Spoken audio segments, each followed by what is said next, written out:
가족의 의미가 뭘까요? 보통은 피를 나눈 사람들이라는 뜻이겠죠. 흔히 물보다 진하다고들 하는 피. 특히나 우리나라는 이 피의 가치가 어느 곳보다 중요한 곳인 건 다들 아시죠? 가족의 의미를 피부치 혈육의 의미로 한정짓는 우리 민족의 특성상 보통 피 한 방울 안 섞인 생판 남이 가족으로 엮이는 건 드문 일인데요. 이처럼 가족이냐 아니냐를 가르는 기준인 혈육도 아니면서 성도 이름도 모르는 생판 남이다가 더군다나 내 의지나 결정도 아닌 채 하루아침에 가족으로 엮이는 사람이 있습니다. 결혼한 여자들이라면 다 아실 텐데요. 바로 동서라는 관계 말입니다. 서로의 존재조차 몰랐다가 어쩌다 보니 같은 집에 시집와 같은 시부모님을 모시고 형제인 남편을 나눠 가지며 가족이 되어버리는 사이. 그래서 여자들한테는 동서 시집살이라는 말이 있을 만큼 좋은 시부모를 만나는 것도 중요하지만 못지않게 좋은 동서를 만나는 것도 중요한 일이 돼버렸어요. 아쉽지만 전 동서복 없는 사람 중에 하나입니다. 이미 다 지난 일이지만 지금 생각해도 도대체 형님을 이해할 수가 없으니까요. 사연 읽어주는 남녀를 통해 저는 한때 손윗동서였던 형님의 얘기를 하려고 합니다. 함께 그녀를 비난해달라는 것도 아니고 그렇다고 이해 안 되는 그녀를 억지로 이해시켜달라는 것도 아니에요. 그저 세상에 이런 일도 있구나, 가족이었던 이가 악연이 되어 등에 칼을 꽂고 사랑하는 이를 뺏어가는 막장 드라마 같은 일도 있구나, 그걸 알리고 싶어서 펜을 들었습니다. 정말 살다 보니 세상은 드라마보다 더한 일이 벌어지더군요. 그것도 하필이면 다른 누구도 아닌 저한테 말이죠. 저는 전업주부입니다. 작은 원단 공장을 운영하는 남편과 대학생 딸아이와 함께 살아가고 있네요. 남편의 공장은 규모는 그닥 크지 않아도 나름 그 바닥에서 평판이 좋아서 거래처가 많은 편입니다. 이름만 대면 알만한 패션 브랜드에 납품될 만큼이요. 품질 면에선 대한민국 최고라고 자부할 만큼 남편은 원단 생산 가공일에 진심이고 저 역시 그런 남편의 열심을 잊지 않은 터라 안팎으로 내조하며 공장을 키워가고 있습니다. 오더를 받고 패턴대로 원단을 뽑는 단순한 일이지만 남편은 한 번도 그 일을 시시하다고 여긴 적이 없고 네임드 의류업체의 단순 하청업체인 현실 또한 부끄러워한 적이 없네요. 남편은 지금도 TV 홈쇼핑 채널에서 여성복을 판매하면 아, 저거 우리 원단이다. 한눈에 알아볼 만큼 생산된 제품은 귀신같이 알아봅니다. 우스갯소리로 좋은 거 나쁜 거 한눈에 알아보는 바로 그 매의 눈으로 저를 알아봤다나요? 말이 사장이지 거래처에 오더 받고 원자재 준비하고 생산 라인 세팅해서 돌리고 영업과 마케팅까지 일당백으로 이리 뛰고 저리 뛰는 남편. 사실 저는 첫 결혼에 실패하고 지금의 남편과는 두 번째 결혼을 했습니다. 요즘 같은 시절 재혼이 흠도 아니지만 미리 밝히는 건 첫 결혼 때 저의 손윗동서였던 형님이 두 번째 결혼 때 악연 중에 악연이 되었기 때문이네요. 사실상 첫 결혼도 실패라고 하긴 못한 게 그 흔한 성격 차이니 뭐니 하면서 남편과 갈라선 것도 아니니까요. 사실 전 첫 남편과는 사별을 했습니다. 과거 20대 때 저는 오래 사귄 남자친구와 수순처럼 결혼을 했었죠. 그 사람이 바로 사별한 저의 첫 남편입니다. 지인의 소개로 만나 남편은 작은 회사에 적을 두고 있는 말단 샐러리맨이지만 헛된 욕망이나 과한 욕심 대신 자족하며 현생을 즐길 줄 아는 썩 괜찮은 남자였네요. 그에겐 위로 형이 하나 있었습니다. 그러니까 저한텐 시숙이 되는 남편과 쏙 빼닮은 아주버님은 남편과는 친구처럼 지내더군요. 그도 그럴 것이 아주버님은 1월생, 남편은 12월생으로 태어난 달은 다르지만 태어난 해는 같았어요. 여쭤보니 시어머님이 그러시더라고요. 아주버님 출산 후 산후조리로 누워있는데 시아버님이 슬금슬금 옆에 눕더니 집에 아무도 없고 애도 잠들었는데 정 좀 나누자고 하셨다네요.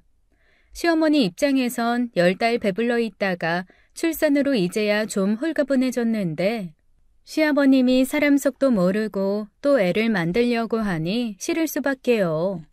자연분만이고 첫 출산치고 순산이지만 그렇다고 애 낳는 게 누워서 떡 먹는 일도 아니고 남들보다 조금 덜 힘들었다 뿐이지 고생을 아주 안 한 것도 아닌데 시아버님은 그런 속내를 모른 채 자꾸만 합방을 요구하시니 말이에요. 해산 후 남들보다 빨리 회복하고 일상생활로 복귀도 빠른 편이었지만 그래도 그렇지 이제 막 몸 푼 지 겨우 2달 지났는데 먼 부부관계인가 싶어 시어머니는 썩 내키지 않았다고 하시네요. 헌데 시아버님의 고집을 꺾지 못해 결국 합방을 했고 그 한방에 남편이 들어서는 바람에 시어머니는 출산한 지 2달 만에 다시 임산부가 되는 웃지 못할 일을 겪으셨답니다. 1월생인 큰아들에 이어 12월생인 둘째 아들. 한 해에 출산을 2번씩이나 해야 했던 시어머니가 고생을 많이 하셨죠 뭐. 그렇게 같은 해에 태어난 아주버님과 남편은 쌍둥이나 다름없었네요. 두 사람은 한날 한시 한 배에서 태어난 쌍둥이만큼 잘 통하고 끈끈한 사이가 됐습니다. 초중고를 같은 곳에서 다니고 군대도 같은 부대에서 복무하고 사회에 진출해서는 직장마저 같은 곳에 들어가 결혼도 거의 비슷한 시기에 올렸으니까요. 그렇게 남편과 아주버님은 인생 전반을 함께해온 베프 소울메이트인 셈이었죠. 저는 남편과 5년 연애하고 결혼에 골인했어요. 결혼 전부터 아주버님 커플과 저희 커플은 잘 어울렸습니다. 주말 캠핑, 핫플레이스 탐방, 맛집 순례, 연말이면 송별회는 물론 종로 보신각 타종보기, 동해 일출맞이 등을 함께하면서 우린 추억을 만들고 그 추억을 공유하며 잘 지냈어요. 어느덧 커플 데이트에 익숙해져서 어쩌다 남편과 단둘이 데이트를 하게 되면 왠지 허전하고 둘이 노는 것보다 넷이 어울리는 게 훨씬 재밌다 싶어 아주버님 커플도 불러내 함께 어울리곤 했네요. 솔직히 저희 두 커플은 여차하다 결혼식마저 합동으로 한날 한시에 올릴 뻔하기도 했었습니다. 시아버지의 강력한 반대만 없었다면 아마 그랬을 거예요.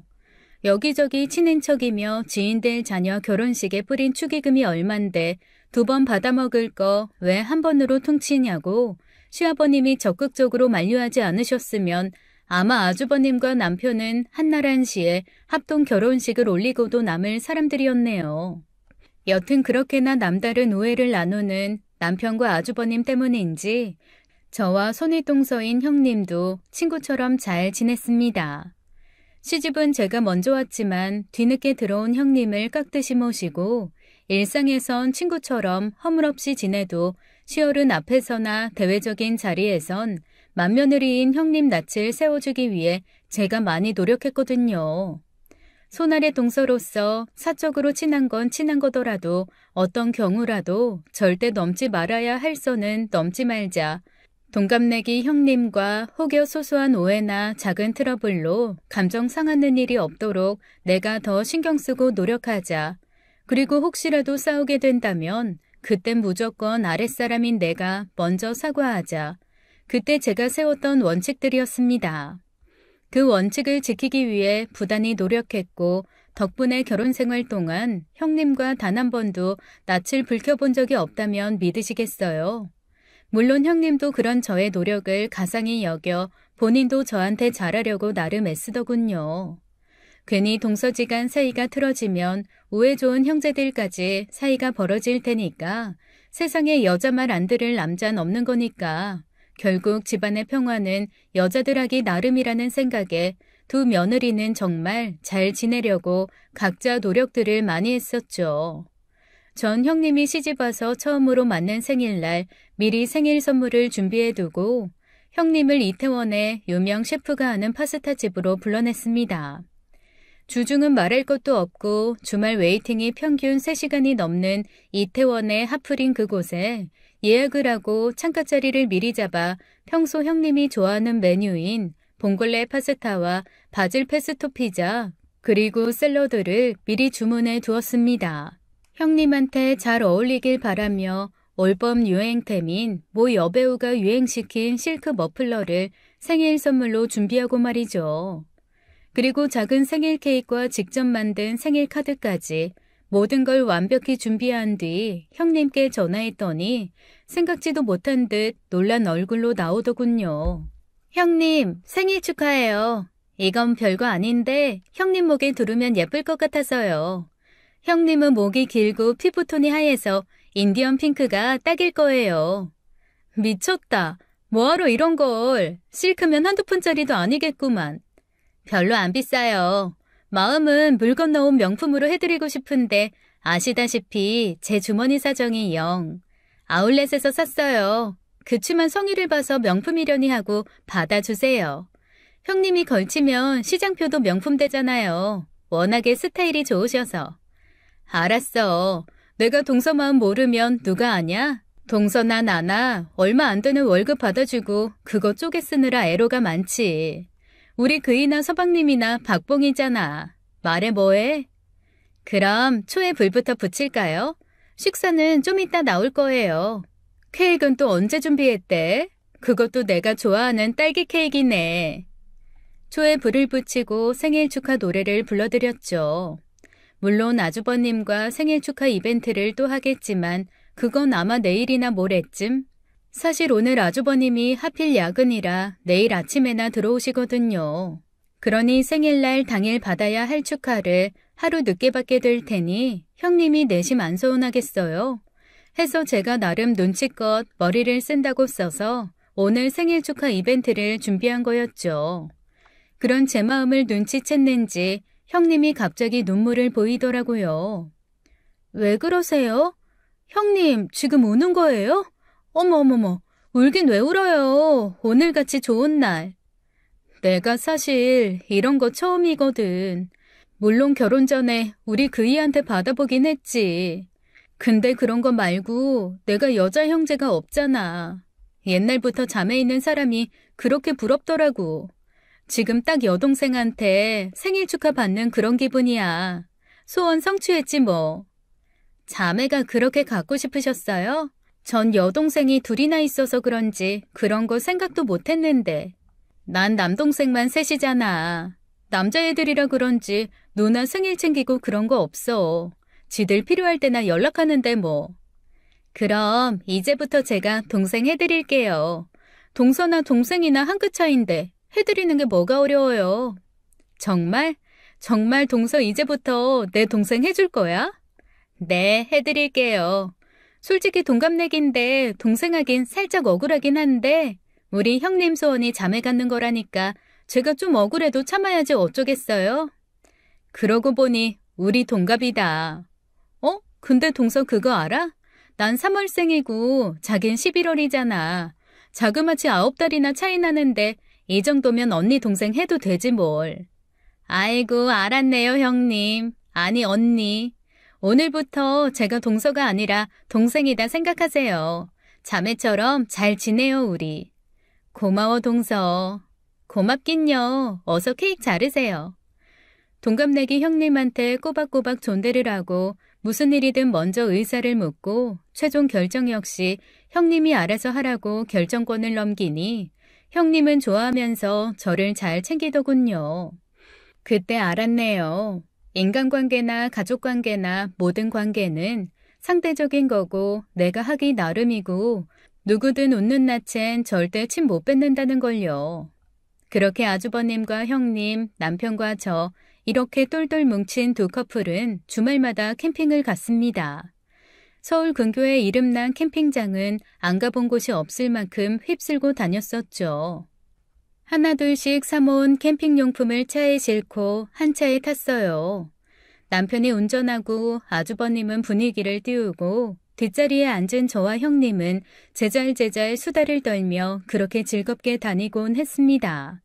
캠핑장에 도착하면 남편과 아주버님은 손발을 맞춰 신속히 텐트를 치고 식사 준비를 하면서 저와 형님을 여왕 취급해줬죠. 원래 밖에 나오면 남자들이 하는 거라며 여자들은 보고만 있으라고요. 식사 준비를 거두려고 손을 보태면 손도 못대게 밀어내곤 했어요. 소확행이란 말이 있죠. 소소하지만 확실한 행복. 그때 우리는 소확행을 누리고 있었네요. 남들처럼 해외여행이니 명품 쇼핑이니 5성급 호텔 호캉스니 그런 건 할 여유가 없었지만 그런 돈칠의 여행보다 좋은 우리 가족만의 캠핑이 있었으니까요.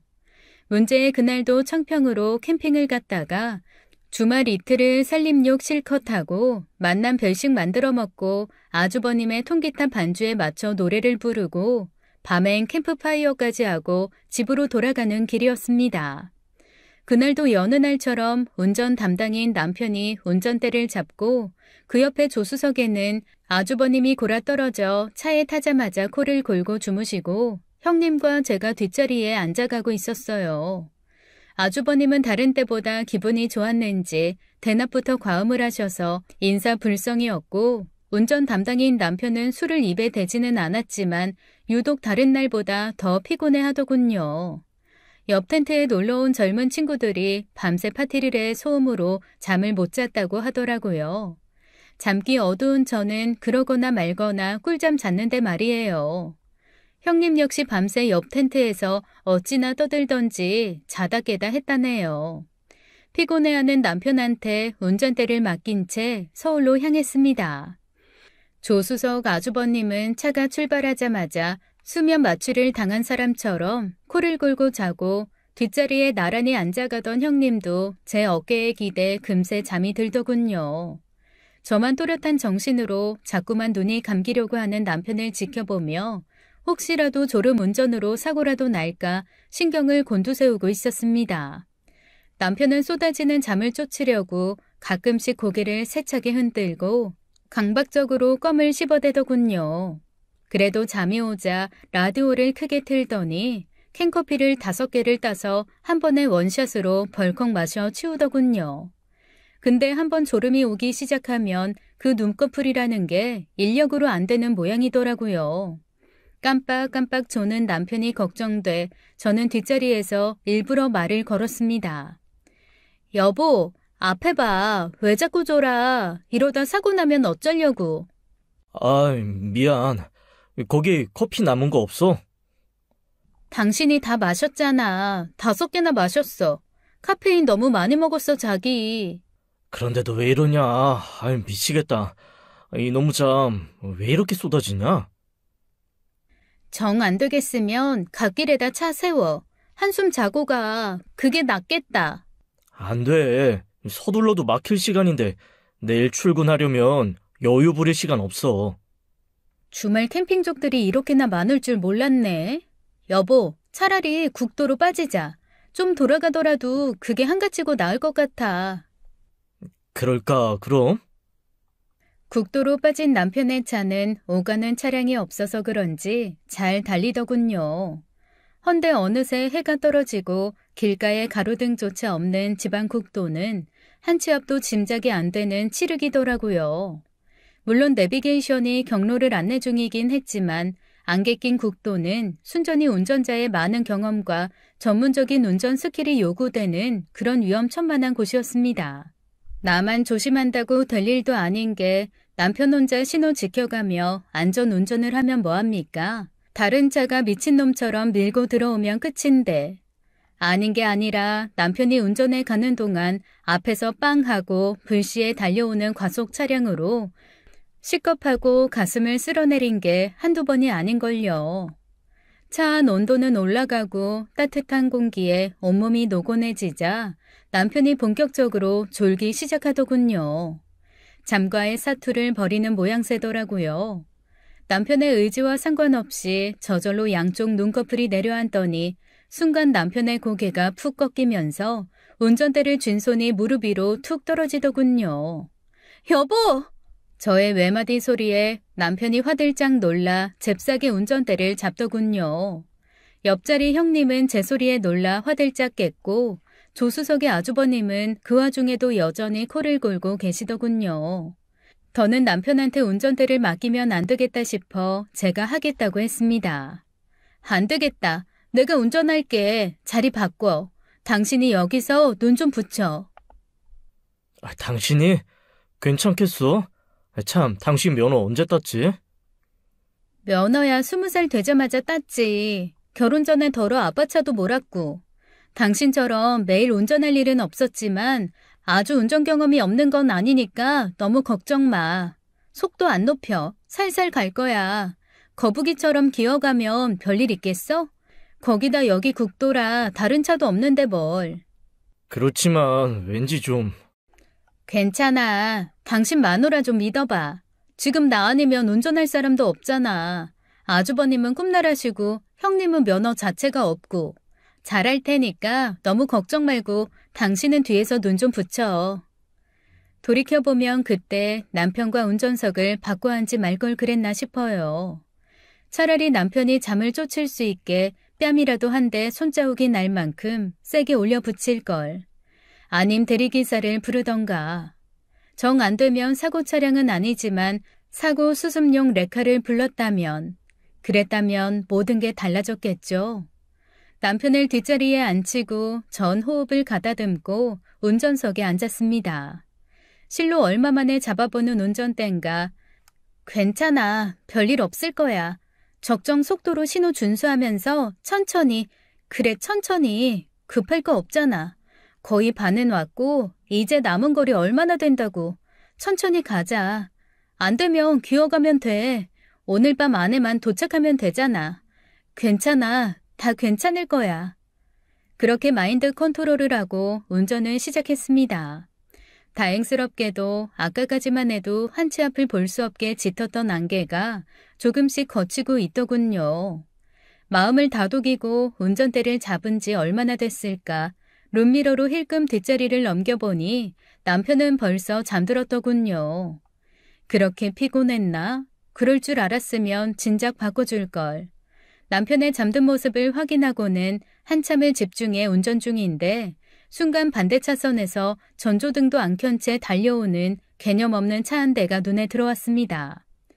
저런, 대체 전조등은 어디다 팔아먹고 저러는 거야? 오늘 같은 날 가로등도 없는 국도에서 저렇게 달린다고? 미친 거 아니야?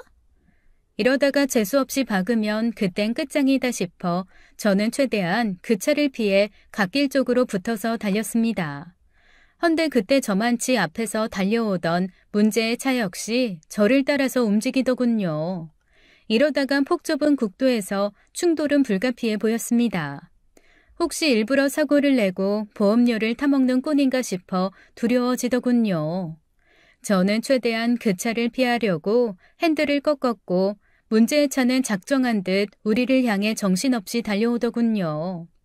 결국 문제의 차가 코앞까지 왔을 때 저는 순간적으로 핸들을 획 꺾어서 피했습니다. 조금만 늦었더라면 두 차는 정면 충돌을 면치 못했을 거예요. 그런데 문제는 문제의 차는 피했지만 우리 차는 대신 국도변 가드레일을 받고 말았네요. 쾅!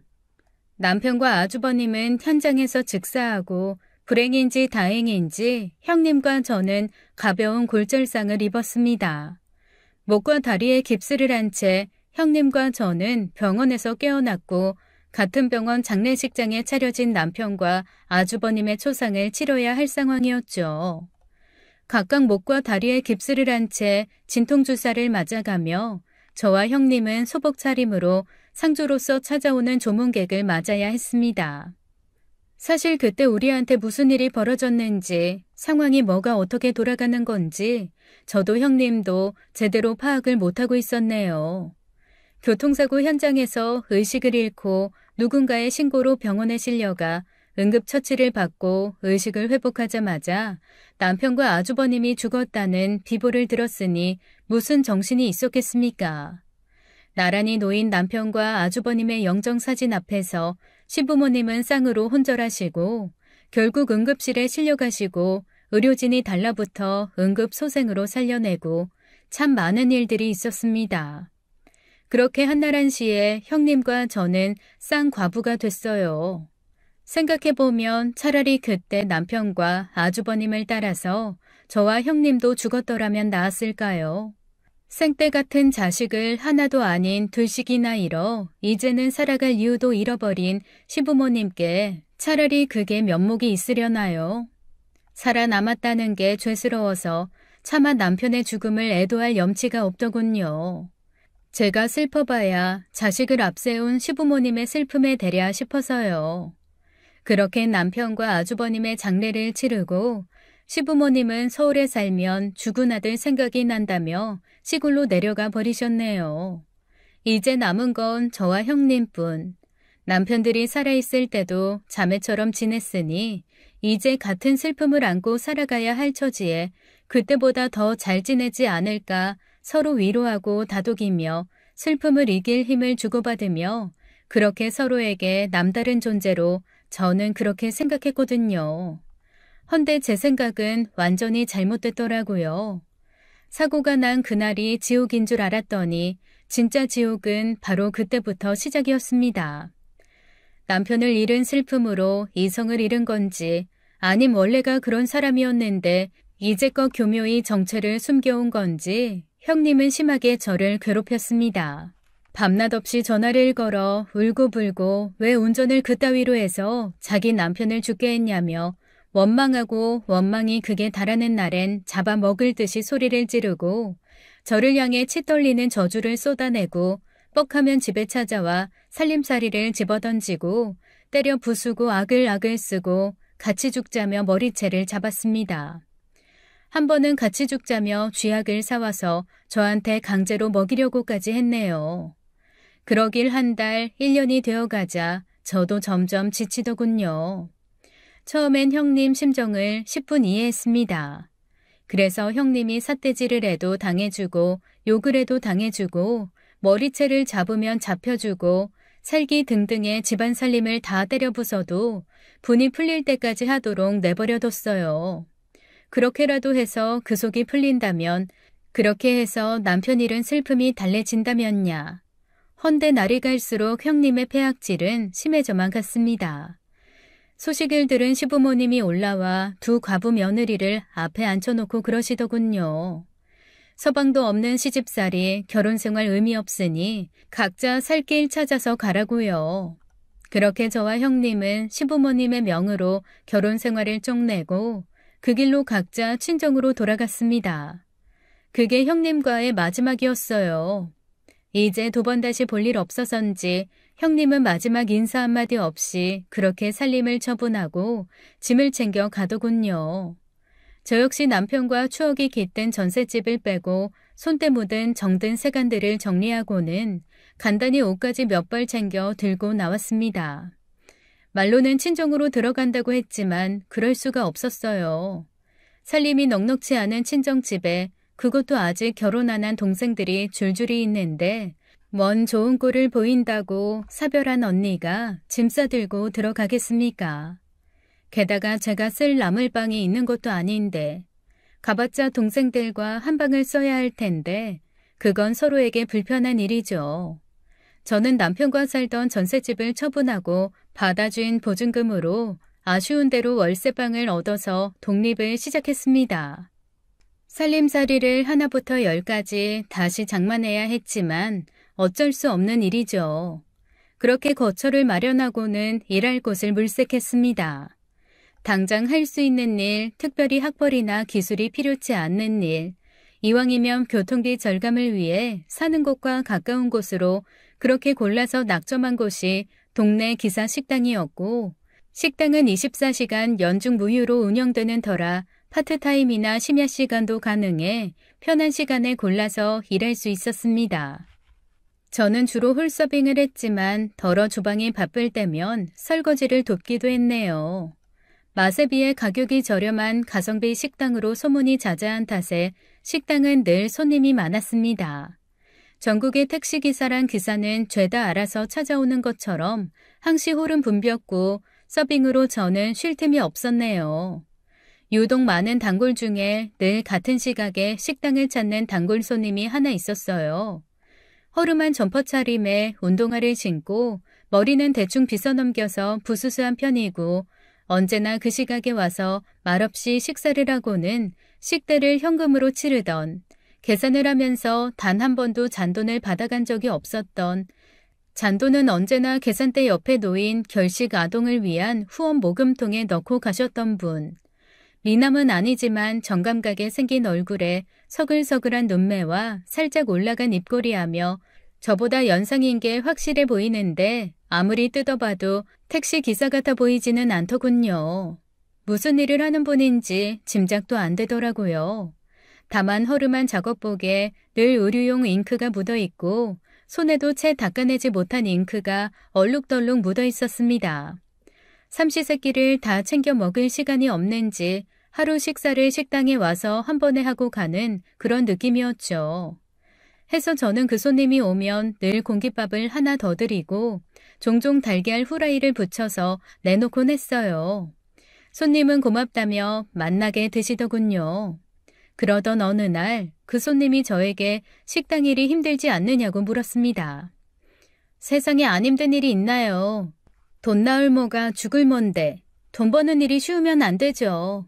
힘들어도 여기서 일해서 번 돈으로 월세 내고 먹고 살고 부모님한테 생활비도 보내고 동생들 용돈도 주고 그러니 감사한 마음으로 일해야죠. 사람 구실하게 해주잖아요.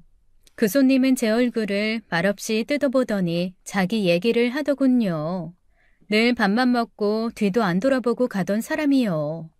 식당 앞에서 버스를 타고 가다 대여섯 정거장을 지나면 남동 공단이 나오는데 거기 공단에 있는 작은 공장에서 일한다고요. 그리고 그 공장에서 급히 생산직 직원을 구하는데 혹시 일할 마음이 있는지 묻더라고요. 월급은 식당보다 많았습니다. 제가 가타부타 대답을 못하고 망설이자 공장은 바쁜데 직원이 부족해서 곤란한 상황이라며 거듭 권하더라고요. 제가 대답을 못하고 우물쭈물 대고 있을 때 손님은 식당 주인 아저씨한테 대신 양해를 구하더니 저의 퇴직을 허락받아냈습니다. 그러고는 이력서는 차차 제출하라며 내일 아침부터 당장 출근하라고 신신당부하고는 가버리는 게 아니겠어요. 어쨌든 그렇게 저는 다음 날부터 단골 손님의 소개로 공장에 나가게 됐습니다. 작은 원단 공장이더라고요. 직원은 몇 안 되지만 가족 같은 분위기 속에 다들 자신의 일을 척척 알아서 해내는 게 좋아 보이더군요. 규모는 작지만 거래처가 많아서 쏠쏠한 그런 내실 있는 곳이었습니다. 백화점에 입점된 하이패션 브랜드 원단이 대부분 이곳 원단일 만큼 원단 하나만 놓고 보면 대한민국 최고라고 사원들의 자부심이 장난 아니더라고요. 직원들 말로는 사장님이 그 많은 거래처를 직접 뛰어다니면서 다 뚫고 관리하고 지금껏 공장을 이렇게 키워왔다고 합니다. 저는 아직 정식으로 인사도 못 드린 사장님이 어떤 분인지 퍽 궁금해지더군요. 헌데 얼마지 않아 저를 그곳에 소개하신 식당 단골 손님이었던 분이 그곳 사장님이라는 걸 알게 됐어요. 부모한테 물려받은 돈 한 푼 없이 오로지 자신의 힘으로 자수성가한 분으로 그렇게 생산 현장에서 일을 배워가며 사장까지 되면서 고생을 많이 했다고 하더군요. 사장님은 잔업이 있는 날엔 당신 차로 저의 집 앞까지 태워다 주곤 했습니다. 버스는 끊겼고 그렇다고 제 주제에 콜택시를 불러서 타고 갈 것 같지 않다고 사원복지 차원으로 태워다 주겠노라며 안전하게 가라면서요. 그렇게 사장님 차로 퇴근하는 날이 늘어나면서 차 안에서 둘이 이런저런 얘기를 하면서 전 사장님에 대해 사장님은 저에 대해 더 많이 알게 됐습니다. 어린 딸 하나와 살고 있는 싱글 대디라는데 저와는 사별을 했다네요. 그건 저와 같았습니다. 공통의 상처와 아픔이 있어서 그럴까요? 사장님과 생각보다 말이 잘 통하고 사별을 경험한 서로에 대한 측은지심으로 우린 점점 가까워졌어요. 어느덧 휴일엔 영화관을 함께 가고 다른 직원의 눈을 피해 공장 옥상이나 자재 창고 같은 곳에서 비밀 데이트를 나눌 정도로 발전했으니까요. 그렇게 잃었던 소확행을 되찾고 모처럼 작은 행복에 겨워할 때쯤 어느 날 출근길에 전 화들짝 놀라고 말았습니다. 바쁜 출근길에 서둘러 종종 걸음을 치고 버스를 잡아 타려는데 길에서 전단지를 나눠주던 제 또래 여자를 보고 제 눈을 의심하고 말았네요. 형님이었습니다. 수년 전 남편과 아주버님이 죽고 각자 갈 길 갔던 바로 그 형님이요. 형님은 많이 변해 있었어요. 힘든 시간을 보냈는지 삶의 풍파가 고스란히 전해져 오더라고요. 벌이가 얼마나 된다고 출근 시간에 바쁘게 오가는 행인들을 상대로 길거리에서 찌라시를 나눠주고 있으니 말입니다. 형님도 수년 만에 해우한 저를 보고 놀라더군요. 이게 몇 년 만이야? 세상에, 여기서 이렇게 만날 줄은 꿈에도 몰랐다. 그동안 잘 지냈어? 네. 형님은 어떻게 지내셨어요? 나야 뭐 죽지 못해 살았지 뭐. 근데 동서 혹시 그동안 재혼했니? 아니요. 그럴 정신이나 있었나요. 먹고 살기 바빠서. 하긴 생각해보면 그 인간이나 서방님이나 어쩜 그렇게 도움이 안 되나 몰라. 이왕 죽을 거면 생명보험 같은 거 들어놨으면 좀 좋아? 사람이 어떻게 보험 한 개를 안 들어놓냐? 남은 사람은 뭐 먹고 살라고. 그동안 어디 계셨어요?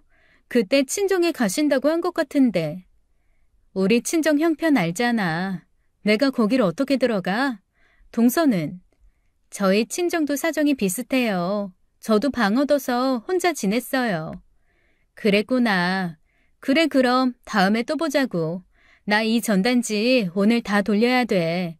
그래야 일당 3만 원 받아.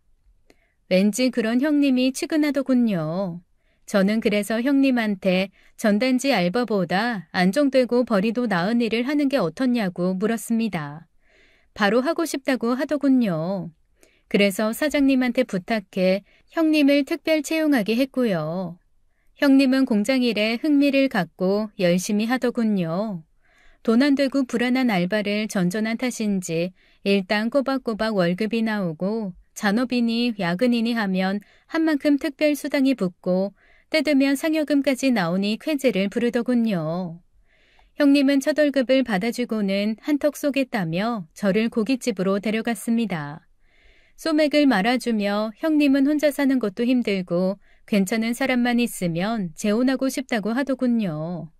저는 사양을 못해 형님이 권하는 대로 받아 마셔서 그런지 과음을 해서 도저히 혼자 집에 갈 수가 없었어요.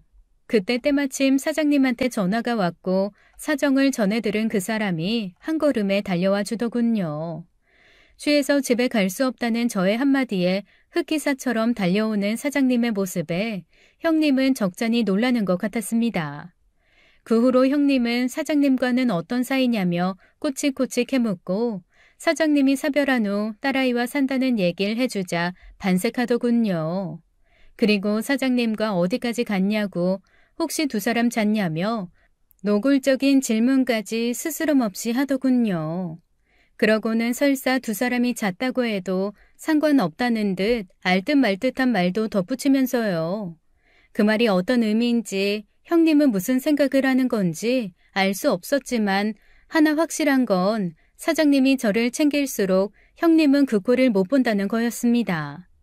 그리고 직원들의 말에 의하면 형님이 사장님 재산이 얼마나 되는지 캐묻고 다니고 사장님 일정을 알아내 우연처럼 공장 밖에서 사장님과 마주치거나 일부러 원단의 분량을 내서 사장실에 불려가 눈물도 흘리고 위로도 받고 그랬다네요.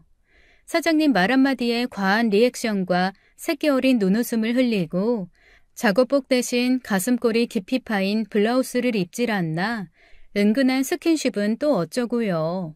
게다가 사장님 딸이 다니는 초등학교는 어떻게 알아냈는지 아이 학교로 도시락을 싸들고 찾아갔다는 게 아닙니까? 한마디로 작업을 하더군요. 사장님을 꼬시기 위해. 형님은 대체 왜 이러는 걸까요?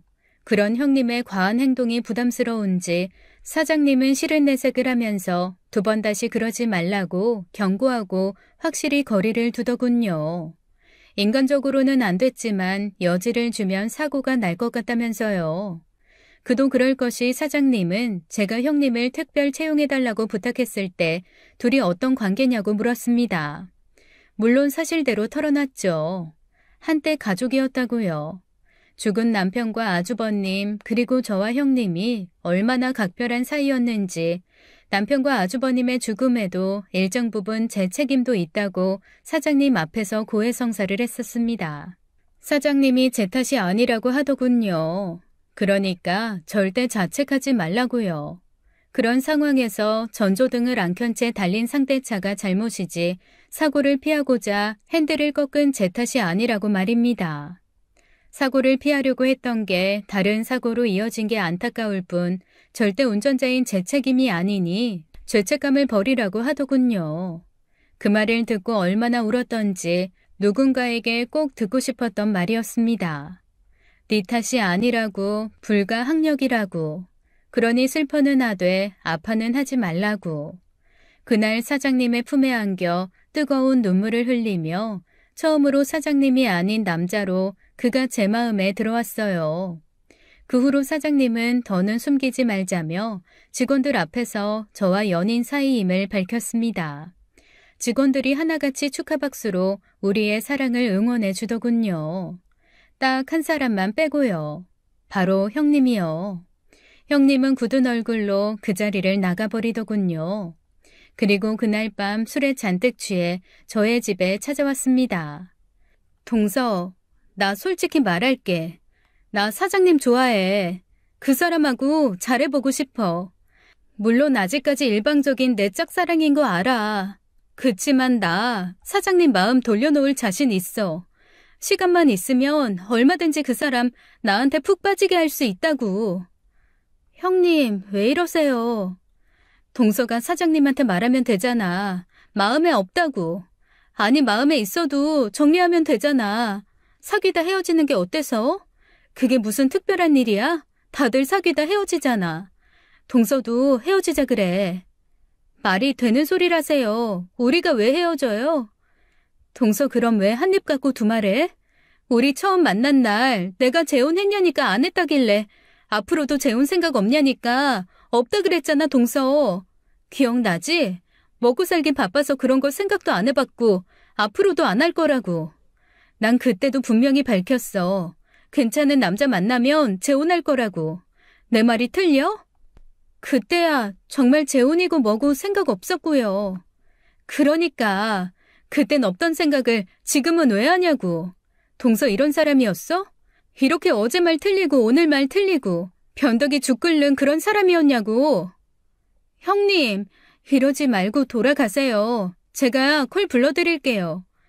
동서 정말 무서운 사람이구나. 나한텐 재혼 안 할 것 같이 굴더니 뒤로는 사장님 꿰차고. 사장님 어디가 그렇게 좋았어? 왜?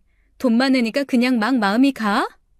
형님, 자꾸 이러시면 저 화내요. 저 누굴 만나고 사귀면서 돈 보고 한 적 한 번도 없었어요. 뭔 돈을 안 봐. 진짜 웃기고 있네. 사장님 알부잔 거 알고 수작 부려놓고 누가 모를 줄 알고? 그러지 말고 동서 나 한 번만 봐주면 안 될까? 나도 이번엔 명 긴 남자 만나서 한 번쯤 제대로 살아보고 싶어서 그래. 나 사장님이랑 재혼하면 그 전첫 딸 걔 내 배로 낳은 자식처럼 키울 자신도 있어. 잘할게 나. 사장님 내조하고 애 키우면서 잘 살 수 있어. 동서. 화를 냈다가 눈물로 읍소를 했다가 형님은 정말 처절했습니다. 절박했고요. 아무리 그래도 아닌 건 아니죠. 사장님이 물건도 아니고 인정에 못 이겨 넘겨줄 순 없는 거니까요. 그리고 무엇보다 제가 사장님을 정말 많이 사랑하고 있었거든요. 눈물도 애원도 안 통하자 결국 형님은 그 얘기를 꺼내더군요. 그 말이 저한테 얼마나 큰 상처고 저의 죄의식을 일깨울 거란 걸 잘 알면서 말이죠. 내가 이제 와서 이런 말은 안 하려 그랬는데 우리 그이가 누구 때문에 죽었는데 서방님은 또 누구 때문에 죽고 그거 다 동서 탓이잖아. 그날 동서가 운전만 똑바로 했으면 생떼 같은 두 목숨 한날 한시에 갔을까? 사람이면 미안한 줄 알고 할 수 있는 데까지 마음의 빚을 갚아야지. 사람이 대체 뭘 먹어야 동서처럼 뻔뻔해? 한 집안에 대를 끊어놓고 어디서 자기만 혼자 룰루랄라야? 동서 때문에 하루아침에 과부된 나는 내 인생은 이 모양 이 꼴로 만들어 놓고 동서만 사장님 꿰차고 사모님 소리 들으면서 살면 장땡이야? 해도 너무하네. 그러고도 동서가 사람이니?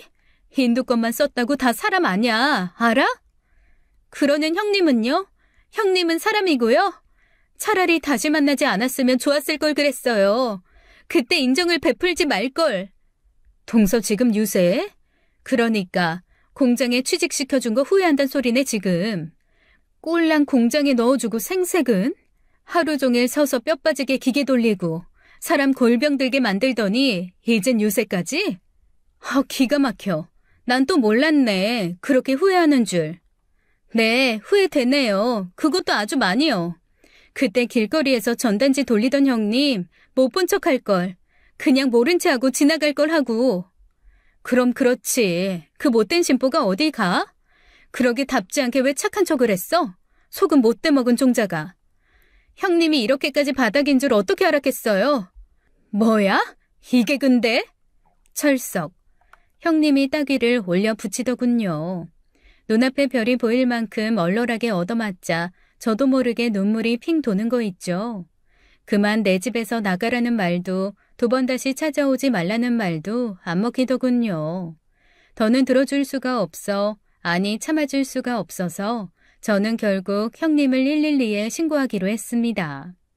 핸드폰을 집어들자 순간적으로 폰을 빼앗아간 형님이 잡아먹을 듯이 저를 노려보더니 그대로 제 얼굴을 향해 폰을 내던져버리는 게 아니겠어요.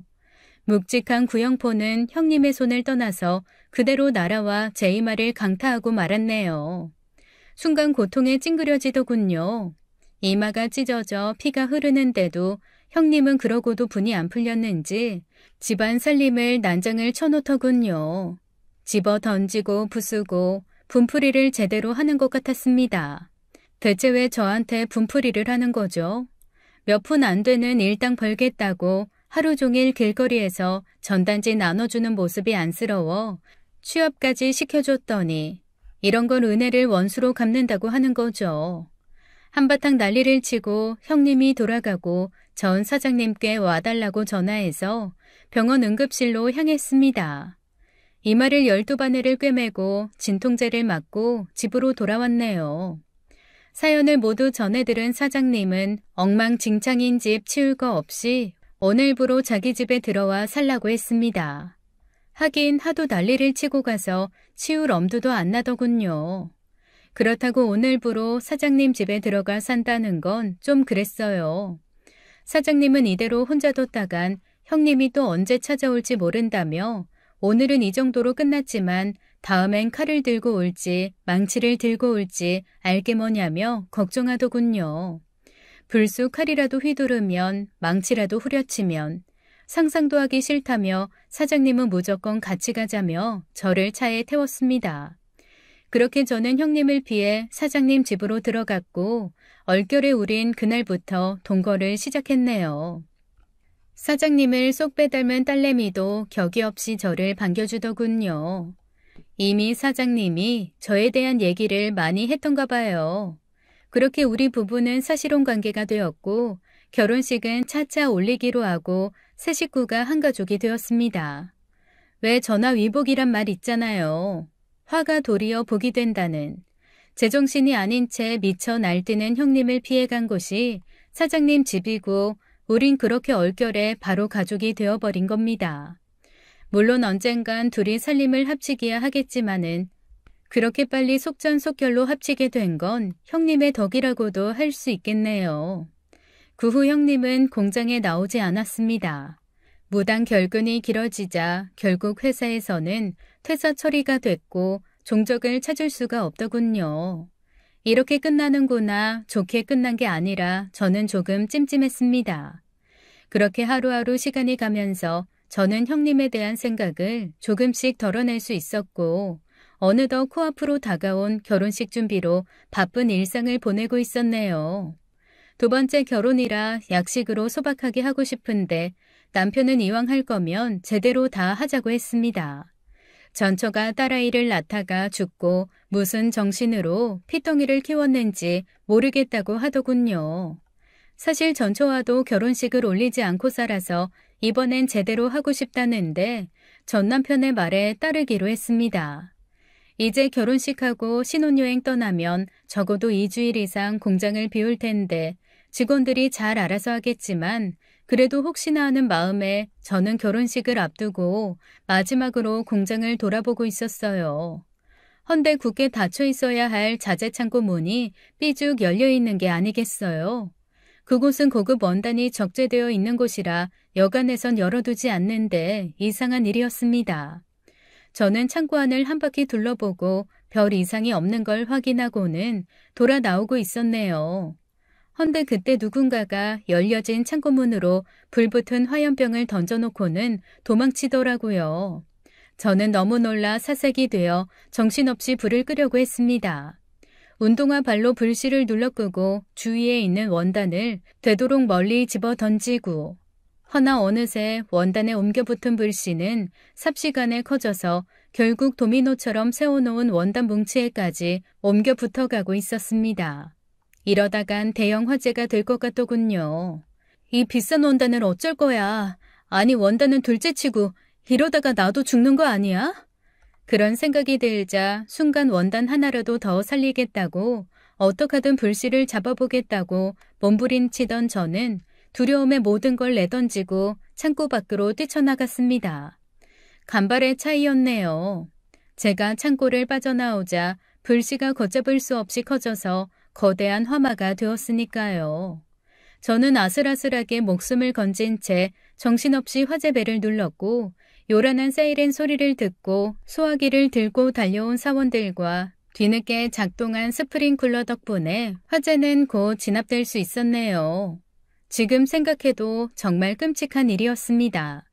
그 뒤 사장님은, 아니 지금의 남편은 공장 입구에 설치한 CCTV를 돌려보며 방화범을 찾아내더군요. 네, 맞습니다. 지금 이 사연을 듣고 있는 여러분들의 짐작하시는 바로 그 사람. 범인은 다름 아닌 형님이었어요. 자재 창고는 전소했고 고급 원단은 불길 속에 한 줌재로 남았지만 그런 재산상의 리스크보다 절 더 힘들게 한 건 다름 아닌 배신감이었습니다. 한때 가족이었던 사람이 절 죽이려고 했단 사실이 너무 고통스럽더라고요. 그 후 형님은 경찰에 체포돼 방화범으로 재판을 받았습니다. 방화 자체가 형량이 다른 범죄보다 높은 편이라 형님은 초범임에도 불구하고 집행유예가 없는 실형을 선고받았네요. 저는 교도소에 수감 중인 형님을 면회 간 적이 있어요. 면회실 간유리 너머에 푸른 죄수복 차림의 그녀는 저를 향한 저기를 드러내며 끝없이 원망하더군요. 동서는 사람도 아냐. 어떻게 날 교도소에 쳐넣을 수가 있어? 우리가 남이야? 남이냐고. 내가 지금 여기서 어떻게 지내는지 알기나 해? 동서가 몰라서 그렇지. 사장님, 아니 그 사람 동서보다 날 더 좋아했어. 뭘 알기나 하고 까불어. 남의 남자 뺏어서 사니까 좋냐? 퍽도 좋겠다, 이 양심 없는 년아. 내가 누구 때문에 과부가 됐는데, 우리 그이가 누구 때문에 죽었는데, 너만 아니면 그이도 안 죽고 나도 이 모양 이 꼴 안 됐어. 알아? 구제불능이더군요. 유구무원이었습니다. 지금 자기가 어떤 죄명으로 교도소에 수감됐는지 잊었나 봅니다. 양심이 아무리 없어도 그렇지 단순 방화가 아닌 살인 미수까지 저지른 사람이 저렇게 뻔뻔해도 되는 건가요? 아직도 그때 사장님을 꼬셔서 팔자 못 고친 게 한인가 보네요. 사모님 소리 듣고 살 수 있었는데 저 때문에 모든 게 어그러졌다고 생각하나 봅니다. 한때 저나 형님이나 팔자 사나운 쌍과부 소리를 듣긴 마찬가지였어요. 오죽 팔자가 드세고 더러우면 남편을 한나란시에 잡아먹냐는 소리를 수도 없이 들어야 했습니다. 헌데 전 그 팔자에서 벗어나려고 필사적으로 몸부림쳤고 형님은 그 자리에 주저앉아서 저만 원망하고 시간을 보내고 있었던 거죠. 그래서 한때는 같은 처지였지만 지금은 이렇게나 다른 인생으로 마주 앉아있는 게 아닐까요? 저를 향한 형님의 끝날 것 같지 않은 원망과 욕설을 말없이 꼿꼿하게 듣고 있다가 저는 비로소 입을 열었습니다. 이게 뭔지 알아보시겠어요? 그리고 자재 창고 화재로 입은 손등에 화상 흉터를 천천히 형님 눈앞에 들어보였네요. 그때 그 자재 창고 불, 그 사고로 입은 화상이에요. 피부 이식하면 말짱하게 고칠 수 있다는데 저 수술 안 받으려고요. 이 손등의 흉터 덕분에 죄책감 덜었거든요. 그나마 형님을, 아니 당신을 사람 취급하고 상대했던 건 그 교통사고, 나한테도 일말의 책임이 있다고 생각했기 때문이에요. 그래서 미안해 했는데, 근데 이젠 안 미안해 하려고요. 앞으로 내 앞에, 우리 가족 앞에 2번 다시 나타나지 말아요. 만약 나타나서 어떤 해코지라도 하면 난 그쪽 절대 가만 안 둘 거니까. 너 내가 여기서 나가기만 해봐. 10배로 100배로 갚아줄 거야. 그 뒤로 형기를 채운 그 여자가 어디서 뭘 해먹고 사는지 들은 바는 없지만 2번 다시 제 앞에 나타나지 않더군요. 한땐 가족이었지만 결국 악연으로 끝난 그녀. 어디서든 개과천선해서 잘 살길 바랄 뿐입니다. 그 후 저는 남편과 결혼식을 올리고 정식 부부가 됐어요. 남편의 전처 소생딸을 제 자식으로 키우면서 저는 남편과의 사이에서 아이는 더 낳지 않기로 했네요. 하나면 충분하다고 지인들은 나중에 후회할 거라고들 하네요.